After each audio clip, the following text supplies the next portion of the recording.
2027 एक ऐसा साल होगा जिसमें क्या सच में पहले बिग बैंग हुआ भी था? क्या इस ब्रह्मांड का कोई क्रिएटर भी है? इसका जवाब हमें मिल जाएगा। क्या इस ब्रह्मांड में एलियन मौजूद है या हम यहाँ पर अकेले हैं? क्या मल्टीवर्स जैसा भी कुछ होता है या यूनिवर्स ही अकेला सब कुछ है? ये सारे बड़े प्रश्नों के जवाब हमें मिलेंगे और इसे पॉसिबल करेगा एलन मस्क। अब आप पूछोगे कैसे?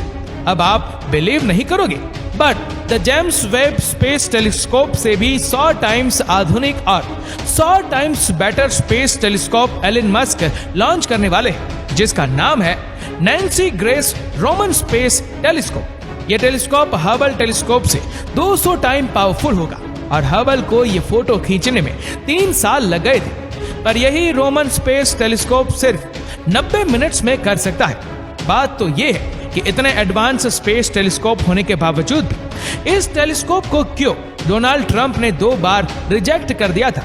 क्या है इस टेलीस्कोप की पूरी कहानी और ये क्या क्या कर सकता है, सब जानेंगे आज की इस वीडियो में। ईयर 2013 जब नासा ने पहली बार दुनिया के सामने इस टेलीस्कोप का डिजाइन पेश किया था और इस टेलीस्कोप के फॉर्मेशन की शुरुआत की थी, लेकिन जब से इस टेलीस्कोप को पेश किया गया तब से सभी वैज्ञानिकों को एक चिंता सताई जा रही है। बहुत ही जल्द ये आइंस्टाइन की जनरल थियरी ऑफ रिलेटिविटी को गलत साबित कर देगा। इसके डिस्कवरीज इतने माइंड ब्लोइंग हो सकते हैं कि हमारा प्रेजेंट साइंस का पूरा अंडरस्टैंडिंग ही गलत साबित कर सकता है। लेकिन उनकी ये चिंता दूर हो उसके पहले ही एक नई मुसीबत ने दस्तक दे दी। जब इस प्रोजेक्ट को लेकर नासा ट्रंप एडमिनिस्ट्रेशन के पास गई तो ट्रंप ने इस पूरे प्रोजेक्ट को ही खारिज कर दिया, वो भी एक बार नहीं बल्कि 2 बार। अब इस प्रोजेक्ट को रिजेक्ट करने के पीछे इनका मेन कारण क्या था? बजट। ये रीजन डोनाल्ड ट्रंप के हर दम मुंह जवानी रहती है पर उनकी हरकतें कुछ और ही कहती है। 2020 के टाइम पर जब पूरी दुनिया महामारी से लड़ रही थी तब ट्रंप ने वैक्सीन को भी फंड करने से साफ इनकार कर दिया था। 2019 में जब उनके सामने क्लाइमेट क्राइसिस आई, स्पेसिस एक्सटेंशन, एनर्जी सिक्योरिटी के इश्यूज रखे गए, तब भी उन्होंने इन सारे प्रॉब्लम्स को नजरअंदाज कर दिया। और आप बिलीव नहीं करोगे, पर ट्रंप ने पूरे 156 साइंस प्रोजेक्ट को नकार दिया गया था और शायद ये मेजर रीजन था कि वो रोमन स्पेस टेलीस्कोप को रिजेक्ट कर रहे थे। लेकिन अब आता है कहानी में ट्विस्ट। अगर ये प्रोजेक्ट रिजेक्ट हो चुका था तो फिर अचानक से ऐसा क्या हुआ कि इसका लॉन्च ईयर रिवील हो गया? ट्रंप एडमिनिस्ट्रेशन ने जैसे ही इस प्रोजेक्ट को रिजेक्ट किया वैसे ही नासा जा पहुंचा कांग्रेस के पास। यूएस कांग्रेस को ये प्रोजेक्ट इतना प्रॉमिसिंग लगा कि ना ही उन्होंने इस प्रोजेक्ट को अप्रूव किया बल्कि 8% से इनके बजट को भी इंक्रीज कर दिया, जिसका फायदा ये हुआ कि अब ये टेलीस्कोप एक साथ 4 टेलीस्कोप का काम करने वाला है। देखो ये थोड़ा टेक्निकल है पर काफी सिंपल है। इसमें 2 इंस्ट्रूमेंट लगे हुए हैं, एक वाइड फील्ड इंस्ट्रूमेंट और दूसरा कोरोनाग्राफ। अब इनका काम क्या है? सिंपल फोटो खींचना। वाइड फील्ड इंस्ट्रूमेंट नाम से ही आपको पता चल गया होगा कि इसका लेंस वाइड एंगल लेंस है जो एक ही टाइम पर मेजर फील्ड ऑफ विजन को कैप्चर कर सकता है। और इसीलिए जहां इस फोटो को खींचने में हबल को 3 साल लगे, वहीं पर यह टेलीस्कोप सिर्फ 90 मिनट में खींचने की काबिलियत रखता है। इसके इसी इंस्ट्रूमेंट की वजह से हम 13 बिलियन लाइट ईयर से ज्यादा दूर से आती लाइट को भी डिटेक्ट कर पाएंगे। और कोई क्रिएटर है या नहीं, इसका जवाब हमें शायद पता चल सके। बिग बैंग हुआ था कि नहीं, डार्क एनर्जी और डार्क मैटर का सारा सीक्रेट, ये सब कुछ हमारे सामने हो सकता है, जिसके बाद ये भी हो सकता है कि हमारा पूरा साइंस सही साबित हो या फिर पूरा का पूरा गलत भी। और रही बात कोरोनाग्राफ की, तो ये छोटा सा इंस्ट्रूमेंट दूसरे सोलर सिस्टम के स्टार्स की लाइट को आर्टिफिशियली डिम करके एक्सोप्लैनेट और उनके एटमॉस्फेयर को स्टडी करके हमें बताएगा कि क्या उस प्लेनेट पर लाइफ है या नहीं। और इस तरह हम ये समझ पाएंगे कि क्या दूसरे ग्रहों में भी एलियन लाइफ मौजूद है या नहीं। अब देखा जाए तो इस टेलीस्कोप के सिलेबस में एक्सोप्लैनेट को स्टडी करना कभी था ही नहीं, जिसकी वजह से इन्होंने टेलीस्कोप को एक नया काम सौंप दिया।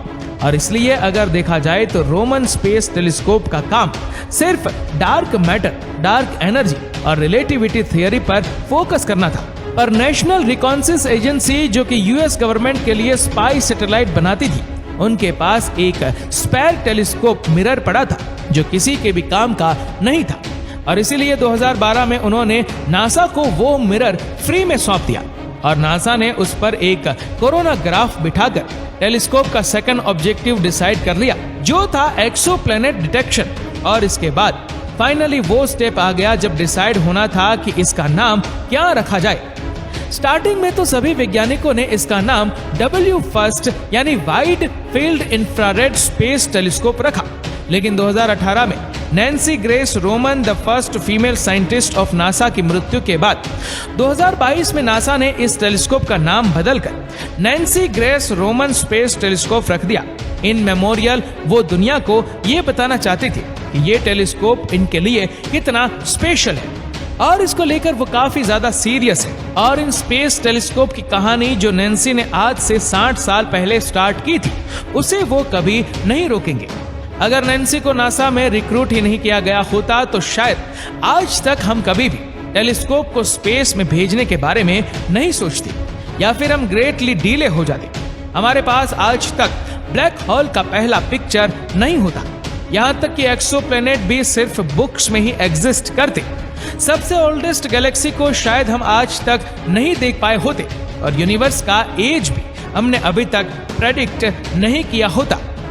ये जो भी स्पेस टेलीस्कोप की दुनिया में रिवॉल्यूशन आया है वो सिर्फ और सिर्फ नैन्सी की वजह से ही है। नैन्सी का जन्म 1925 में हुआ था, जब लड़कियों को ज्यादा पढ़ाया भी नहीं जाता था। उस वक्त में नैन्सी ने PhD इन एस्ट्रोनॉमी कंप्लीट किया और अपने पैशन से नासा को ज्वाइन कर लिया। नासा में उनका काम था नासा के बाहर मौजूद एस्ट्रोनॉमर को नासा के साथ काम करने के लिए कन्विंस करना।